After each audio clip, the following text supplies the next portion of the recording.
Untuk memperkuat poros maritim di perairan Sulawesi Selatan, Lantamal 6 Laksamana Pertama TNI Yusuf bersama Wali Kota Makassar, Muhammad Ramdan Pomanto, duduk bersama di atas KRI Banjarmasin 592 yang telah tiba di Pelabuhan Soekarno-Hatta Makassar, Selasa siang 2 Februari. Komandan Lantamal 6 Laksamana Pertama TNI Yusuf mengundang komunitas kemaritiman termasuk Wali Kota Makassar Muhammad Ramdan Pomanto untuk duduk bersama membahas poros maritim.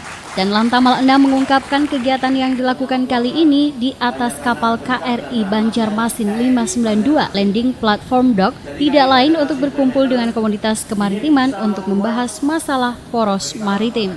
Bagaimana membahas dan menyelesaikan masalah-masalah kemaritiman serta pelanggaran-pelanggaran khusus di wilayah laut. Sebagai negara kepulauan dengan wilayah laut terbesar, Makassar dinilai perlu mempunyai sistem keamanan maritim dan dasar hukum yang jelas untuk mewujudkan Indonesia sebagai poros maritim dunia yang maju dan mandiri.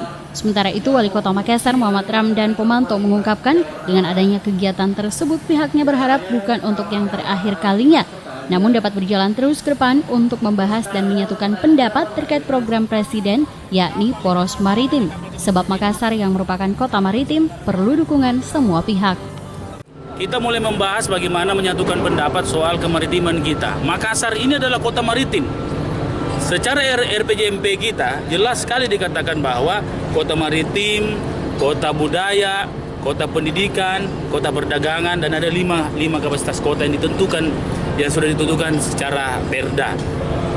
Maka saya sangat bersyukur Coffee Morning hari ini adalah sangat strategis sekali karena kita punya banyak masalah-masalah di pulau-pulau kita, baik itu masalah keamanan terumbu karang, kemudian pembangunan, kemudian kebencanaan, dan itu sangat memerlukan dukungan Angkatan Laut, dalam hal ini adalah Lantamal 6.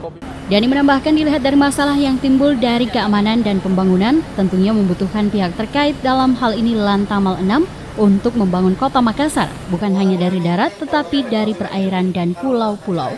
Selain mendukung poros maritim, pembangunan daerah pesisir dan pembangunan pulau juga sangat dibutuhkan untuk kedepannya. Dari Makassar, Aksa Arsyad, GoTV memberitakan.